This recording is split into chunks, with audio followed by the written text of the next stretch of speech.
So a good excuse not to cut the grass because the showers are coming. Basically, if I don't cut it before Monday, I'm off the hook. You're done. That's Yeah. it. Now, in just a moment, the ITV Evening News with Lucrezia Millerini. James Dunham is back with our late update, but for now, thanks for watching. Bye-bye. Bye-bye.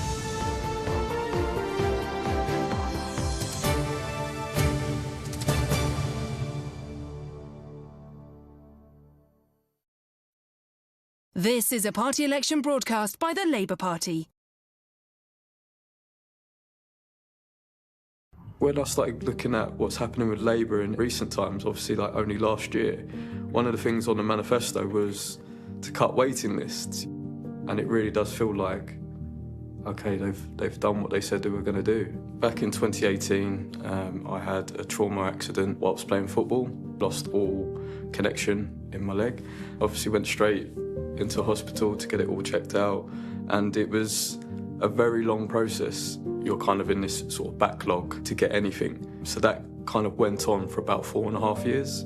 It got to the point where I couldn't walk. I carried on for them years, just getting on with work through the pain, because you have to. You've got kids, family you've got to provide for. I only got an appointment because of a cancellation. So I had that surgery then, but then I started feeling the pain in my left hip. Had a scan. Within a month, I'm seeing the surgeon. My experiences for both of these surgeries were completely different. What can I put it down to? The obvious thing to me is there's been a change in government. All of those years before, obviously it was the Conservatives. Everything seemed disorganised. All I heard while I was in actually hospital at the time back then is nurses talking about how underpaid they are, you know, how overworked they are. When it came to my second surgery, within a couple of months, I'd gone through the whole process that took 4.5 years before. Nurses were a lot happier, doctors seemed a lot happier, like the actual atmosphere in the environment was very different. The NHS means freedom for people. It's free at point of access. It is still there to see every patient. And that's what I've loved. That's what I've been committed to all my career. I was a consultant nurse for about 15, 16 years, and I was a clinical director for a few years prior to retirement as well. Our healthcare system is basically a reflection of society.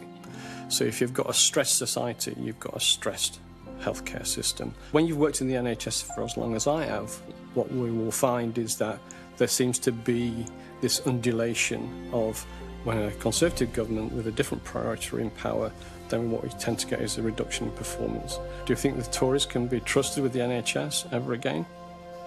No, I don't. I don't think the Conservatives can be trusted locally or nationally in any way, shape or form. Would I trust Nigel Farage and reform with the NHS? Absolutely not. If there's a desire to move to an insurance-based system, then that will be catastrophic. But I see a future that's bright. Now we've got a Labour government. We've got a government who are more compassionate, who want to do something about the quality of care. I want to do something about the quantity of care that we actually provide in every setting. What we have to understand is it's not going to happen overnight. We can't just be thinking of quick results to solve all of these crises that are happening at the same time. It was so bad before, you know, now that Labour's got it, it's like a breath of fresh air.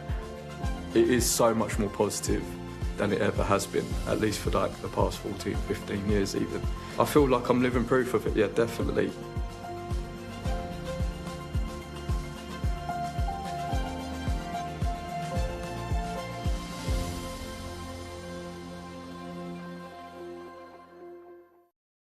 That was a party election broadcast by the Labour Party.